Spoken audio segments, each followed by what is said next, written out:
Arthur Rathjen. And I'm Ruth Rathjen, married to Arthur Rathjen, and I am the grandparent of Martin, who's recording this. Martin Rathjen. Grandparent? Oh, I'm sorry. We are the parents of Martin. You better scrap that. We're the parents of Martin. Scrap it. Just scrap that bit and we'll start again. Sorry. And how old are you today? 81 and a half or thereabouts.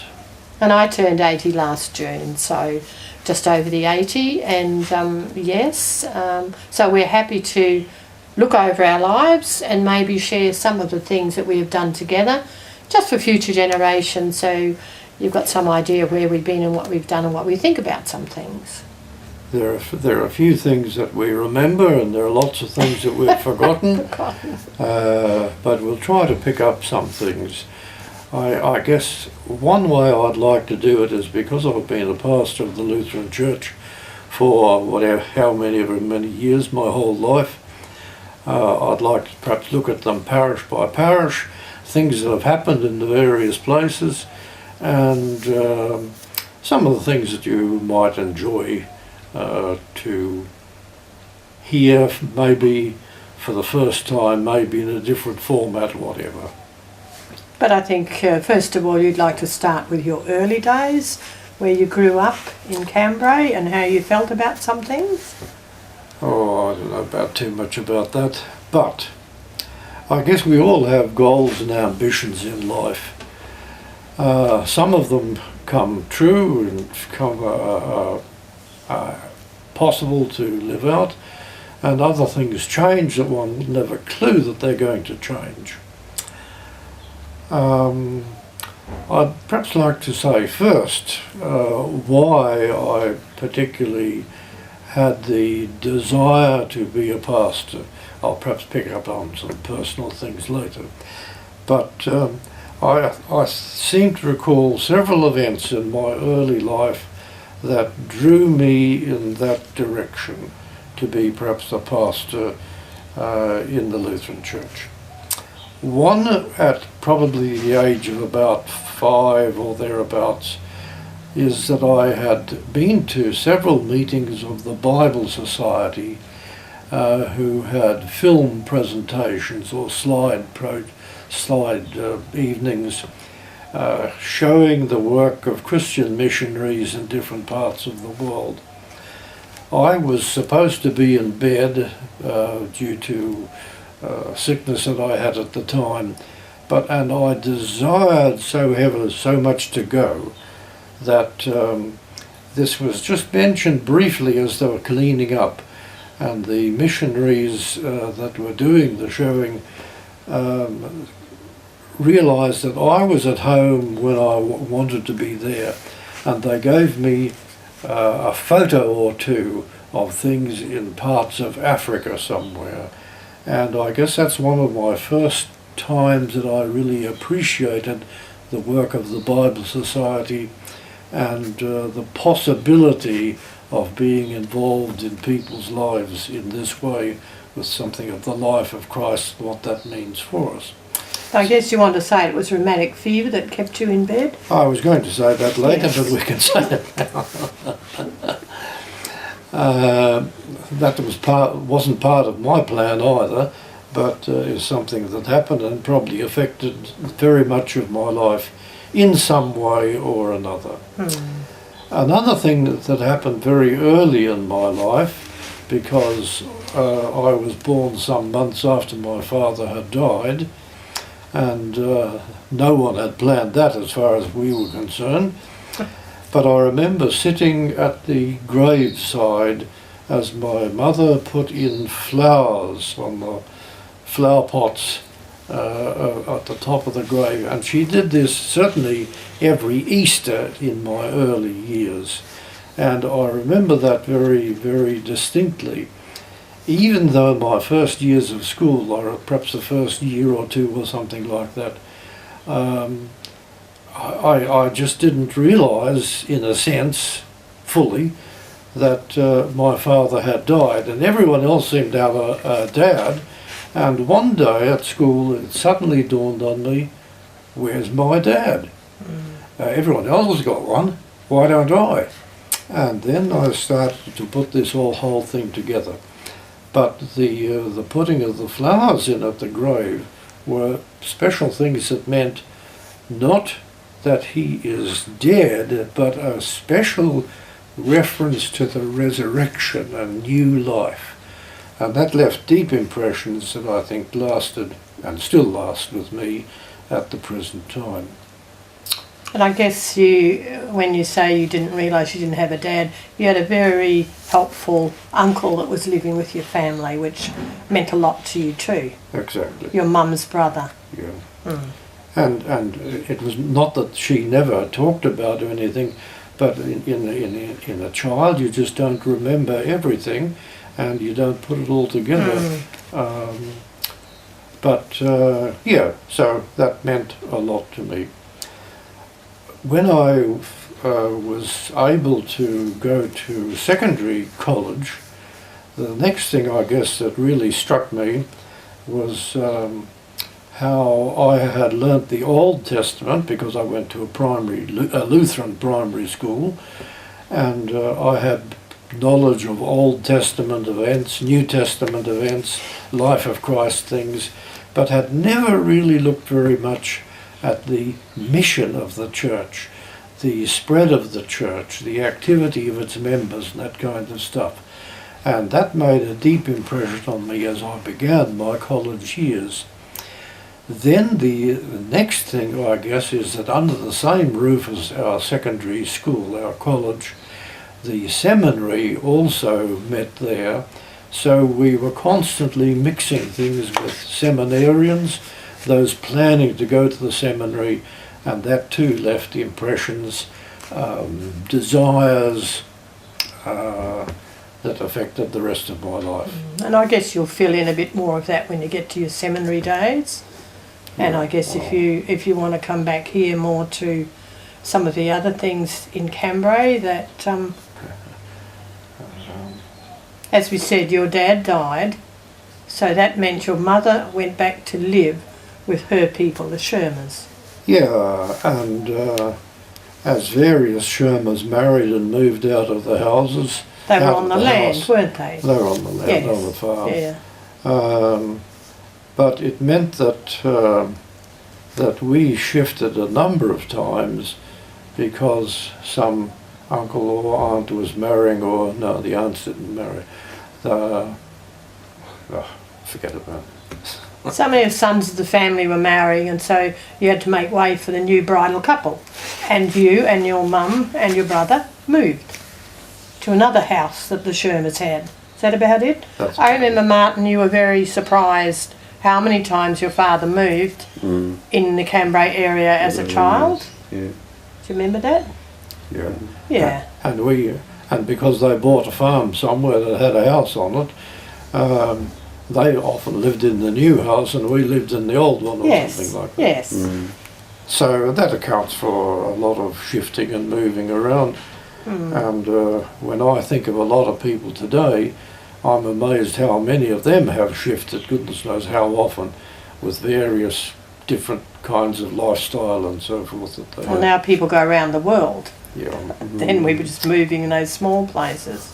I think you want to share a little about your simple living as you grew up in Cambrai?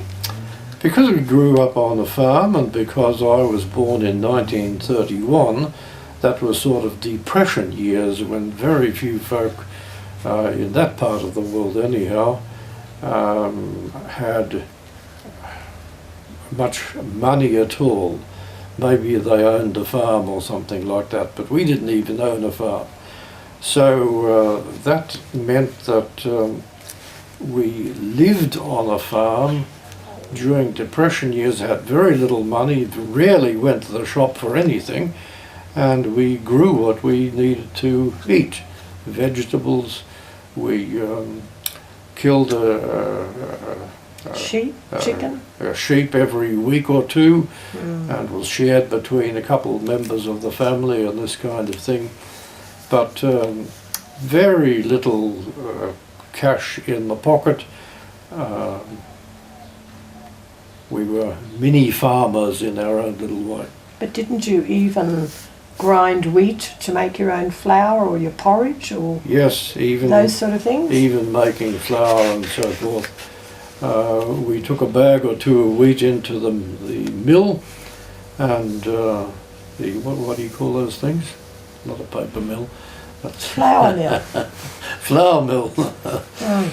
And we, especially if it was wheat that hadn't filled out properly or something like that, there'd been a bit of a dry season, and this would be ground up, and we would have our own porridge and flour for making bread, and make bread once a week and put it in the cellar and this kind of And stuff. what did you call the cellar? A cellar is a place underneath something else, but it was underground, and it kept cool. We And what was the German name? didn't have Kellerstube. And that kept things very cool because Cambrai, let's face it, is a very hot area, hot and dry. And you could have some good sandstorms. You've often said that in Queensland, when they talk about storms, it's different than what you were used to. Could you just explain that? A storm for us was a howling gale of wind. Yeah. Blew the sand. In Queensland, if they talk about a storm, they talk about rain coming or Electrical something. storm. Yes. But yeah. yeah, I think Did you then make your own butter and stuff? I think made churned our it. own butter. Yep. Uh, Milked a cow or something then, or did you get the milk from somewhere else? no, we had about half a dozen cows that would keep us in milk and cream. Anything was left over went to the pigs, or the cream was sold every week or so, whatever it was. You might like to mention too, I don't think you had electricity for quite a long time as you grew up out there on the farm. No, we only put that in my teen years somewhere, so when we put in electric power. So what did you do for lighting? We had our kerosene lamps. One of the places we lived, a gas lamp. They had produced their own gas somehow. I still don't know how. Yeah, a very simple way of life. I remember visiting when you had candles in the bedroom. That was the light. You take a candle up to bed. Yep. Yep. I think that's about all that we need to say about use. So you really didn't have refrigeration then either. That's why you made good use of the Kellerstube, what you would call that. But I think you should tell one of your early stories about the cake that was stored and the other pasta story. Well, on top of the cellar we had a spare room, I guess we could call it. Well, it was spare depending how many of the family were there, but when it was a spare room, and this is the day of horse and cart, when my grandparents, mother lived together, they and the pastor travelled many miles, hundreds of miles. On horseback? Horse and buggy or horseback or whatever. And our folk always said to the pastor, you know, if you happen to be in our area, just, spend the night with us, and you can go on the next day or something like that. So that was the way it was. So sometimes they didn't even know he had been, but one morning they realised he had been there, because where they had stored their Kuchen, their German cake, on the floor above the cellar, there were big footmarks through this. He had gone through there in the dark, he had slept, and in the morning he was already gone. But they knew he had been there, he had left his footmarks. I think that's a good story, that one. I think they cut it at that point. Well, I was thinking, Mum, maybe can you tell us a little about growing up in Queensland? We've got the Cambrai side of things. Yes, I did grow up in Queensland, and I was a Hartwig before I married a Rathjen, and I came from a family of 9 children, so you can imagine there was always a lot of activity in our house. I was the second oldest, and there were 6 boys in there and 3 girls. So that's where I grew up, and we have recently had floods in Queensland again, and I have very vivid memories of Gympie floods all those years ago as a child, and often there was flood stories that you couldn't get from A to B because of the Mary River, and Gympie has just recently flooded again, and in the CBD of the part of the city they're inundated again, so a lot hasn't changed. But just one of those stories of the floods was when we were going to church. We were always very church-going people, and we had a ute at the time, I remember, and you didn't need car seats and things, seat belts. So all these kids on the back of the ute, and we were coming to a creek that was also running higher than it should have been, and we needed to get through there. So we decided as we came to the creek, that Mother and the children would get out of the car and Father would drive through. So off he went, and there's poor old Mother with the baby, and she's looking and sends older brother Arthur to have a look. Oh yeah, the car's over, wheels up in the air. And that was the end. And Mother said, well, where's Father, for goodness sakes? Never mind about the ute. And here he's got his hand out the side, I'm all right, I'm okay, she's right. So I remember a lot of those flood stories as we grew up. And of course, Arthur grew up in South Australia, where they got much more rain, if they ever got rain, very low rain area, but that would be in the winter and spring, but in Queensland it's much more in the summer. So I was used to electrical storms rather than wind storms, and that was a learning thing for me as I got used to South Australia. So when you have 6 brothers, you can imagine that there are quite a lot of dangerous things happen, or silly things happen. And the one that comes to my mind is the boys decided to put a calf in the front of a billy cart and put some kids in the cart. I wasn't in the cart, I was older than that, and they little ones. And of course the calf took them straight into the creek. Nobody drowned, but that was the grace of God, I think, that happened. And my youngest brother too, he could have easily drowned. My parents moved a fair bit, often dairy farming, and so they moved from one place to the other, and we're up on a hill type of thing, but the creek down the bottom was always flooding, and there was always water in that creek. And one day I was home, and I was the caretaker of whoever else was home, but I remember young Lloyd as a toddler was home, and he went walkabout, didn't he? And big sister all of a sudden found that he was missing, and there's a big panic before the parents came home. And then a man comes on a horse, and he said, I found this little boy out on the highway walking along, and he had a prickle in his foot. So he brought him home. So I can see the grace of God has been working in our lives for a long time, especially when my brothers get together and they tell all these hair-raising stories about what they did and what they didn't do. And I remember for me personally, we often rode horses to school, and one horse one day decided to roll in the creek. Went for a drink and he just rolled, and of course you go in the creek, don't you? And the interesting part for me is I never learnt to swim as a young person, and we're always down at the Mary River or the creek, and that I don't understand. But that's how it happened. So I learned to swim when I was 40 in New Zealand, so that was just another story. But just thinking of my older brother, who we were double bank on a horse, I guess that's what you call it. He's in the front and I'm in the back, and he decides to get off as he opens some gate that there was there to shoot a few birds in the tree with a slingshot. You know, they used to have these slingshots. And while he's doing this, of course, the horse bolts, doesn't it? And Ruth's on the back, hanging onto the saddle and just screaming for dear life. Mother rushes out of the house, and as she does, the horse comes to the fence and just props, and I go straight over the top. So, but I'm 80 now, and I'm here to tell the tale of some of these things. So I think God is a very gracious God. And I just heard the other day about angels. I am sure over some of us the angels work harder than others. Don't you agree? I think he worked over you sometimes too out there.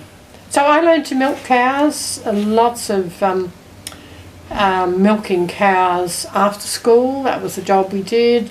And I always have a vision of my mother singing as she went off to milk cows in the evening, and often sitting there milking, she was singing also, and seemed to like doing that.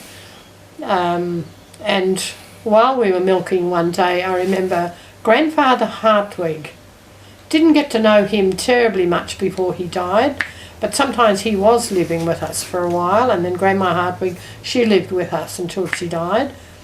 But Grandpa came home from somewhere, all I remember, up at the cow bales, a little bit the worse for wear.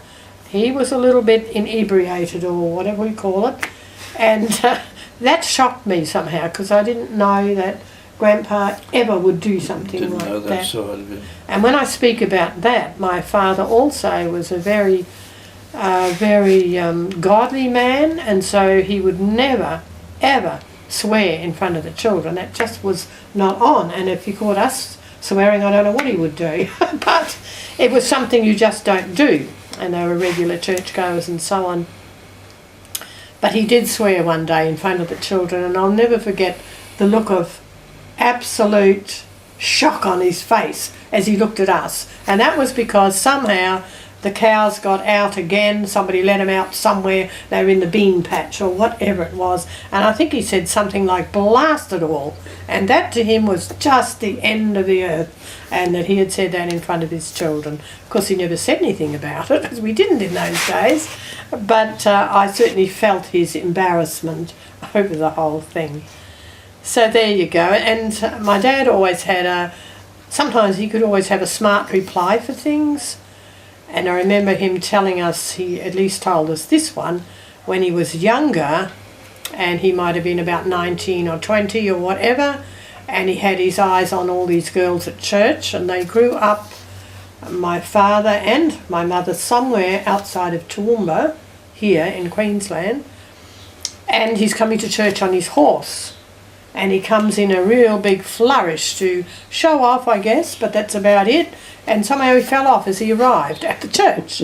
So he just picks his hat up and dusts it off, and he says, well, moments like these you need Minties. Do you remember that advertisement for Minties always? They fix up everything. And I can always remember that. So there you go.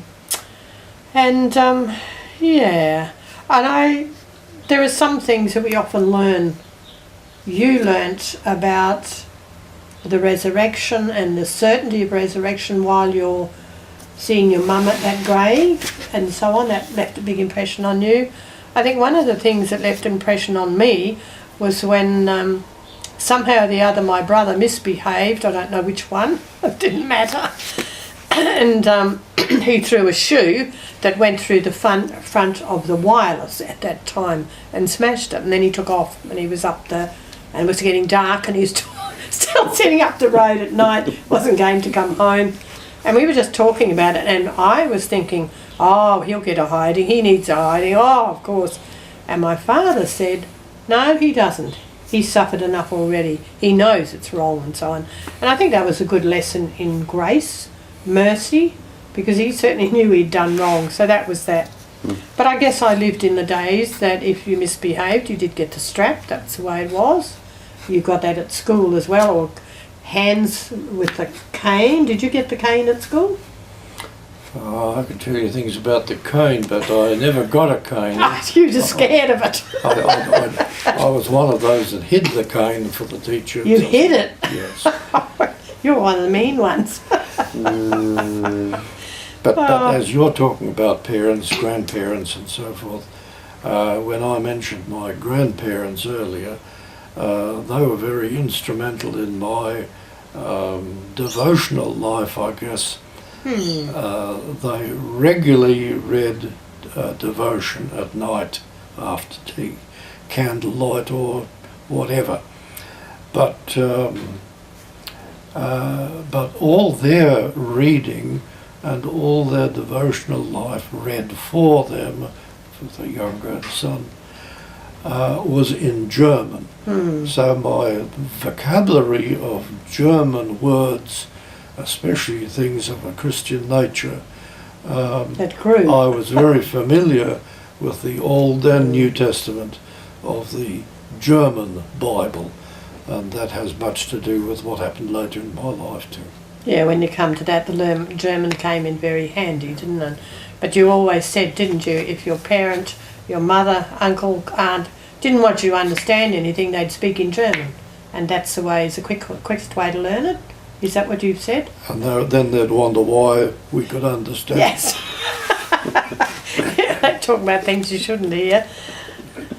I guess from my childhood, one thing in a little one teacher school sticks in my mind, and it was a very hot, dry, windy day that is not the time that you would light a fire, and some of the boys in the school decided to trick the teacher into lighting a fire. She was a young teacher, most probably didn't know that it's a very dangerous thing to do on such a day, but they talked her into it last because there was a heap of rubbish, and she did, and she burnt out several of the neighbours' properties. And I remember that so well, standing there, and then I remember the kids seeing her boyfriend arrive, and there was a big hug for her, and she felt so bad. I just remember that. But I thought, oh, those boys were naughty to just do that, and of course I think they felt a bit bad then too. It backfired on them. So there you go. And talking about my father before, about some of his smart comments, so I always remember when he went to the petrol station to get petrol, and he had the ute and how many kids he had on the back, but he had some cousins as well. So I don't know how many are on. It wouldn't be 9 because some of them are too old and young, but quite a lot. And the station, the attendant says, "Goodness, are these all yours?" "Oh, that's only half of them, the rest are at home." Even though he had half the cousins on there too, so perhaps that's where I get some of that from. And I guess when we grew up, and maybe it was with you, Arthur, too, you always had jobs that you had to do. Part of our jobs was getting the I was going to say the fish and the chips, the wood and chips, to light the wood stove always. And there was some wood to cut, and we were always cutting chips, and they had to get in. And I remember, as I said, I learned how to milk, and I also had to learn how to wash the separator up.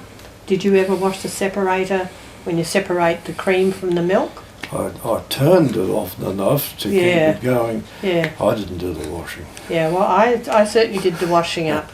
And when you washed up the separator, there was always gunky stuff around inside that came and always put out for the dogs or something. I always remember that before you wash it. So there you go, that's what I remember. Must have had a dirty farm. Most probably. That's another one of my father's, not my father's, but my, as you said, you hardly knew that you didn't have a dad when you were younger until you woke up to the fact. Well, I didn't wake up to the fact that we had a large family for a while either, except a lot of other people in the church did, but I didn't. Until one day we were down the cow shed where there was a visiting salesman or two, whatever they were on about, and I heard the one salesman say to the other, "There's a kid on every post." And I suddenly thought, well, we are a big family, so there you go. I remember just a few things that I always had a heart for. For instance, I had a cow once that had fallen over and couldn't stand up, and they were trying to save the life of this cow. They propped her up in all sorts of things to hold her, and when they took it all down, she still collapsed and she was no good. And those things made me terribly, terribly sad underneath. And also one day there was a sick dog, and he'd taken a bait, and he died. And I remember those things that profoundly affect your life somehow. And I think while I'm talking about that, when we had a cat once, Martin, your favourite cat, and got run over, they're terribly, they affect you in a deep way, even at animals. Would you agree? Do you remember that cat, Martin? Oh, I do remember. Yes. JJ the cat. Yeah, in Panmure there and so on. Yeah. Okay. And I guess... That's probably why you went nursing. I don't know whether it had anything to do with that or not.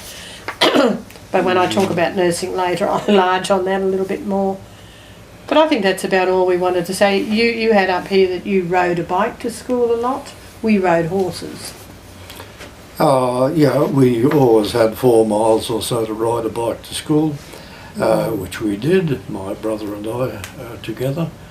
Except for a short while one of my cousins was just starting school, the request was made that I would ride a horse with him so that he got used to riding to school on a horse by himself. So you were instructing way back then? So I started when probably grade 2 or 3 or something, to be the big cousin to help my young cousin get started. So I'd say you grew up always thinking of helping other people. I think you've often said your church in Cambrai was one that really looked after people who were missing or they were sick. Would you agree with that? I would say that was part and parcel of who they were. Of who they were and of their care for people. Yeah. That would be much more a truth than they were into evangelism. They were more separate, but they looked after each other. Would that be a fair comment? Yeah, probably. Yeah. And because most of our community were connected with one of 2 churches or something like that anyhow, there weren't many non-Christians in our community, I guess, at that stage. Well, that's true, I guess. But did you want to say something about you were at a one-teacher school there too? A church school? A school run by our Lutheran congregation. Yeah. It was in a somewhat larger vestry than most churches had, and maybe that had some influence on me too. Whenever there was a funeral during the week of one of our members, that meant that the school had an hour or so off while he took the service. So you were hoping more people would die? No, that's silly. We got used to funerals were natural. So there you go. So. But maybe it helped to place the resurrection in its rightful place too, I think. Well, I guess you had that church there also, which had the cemetery right next to it. And maybe you didn't? We weren't next to the cemetery. Oh, okay. In the little church, yeah. But you connected it all. It wasn't far away.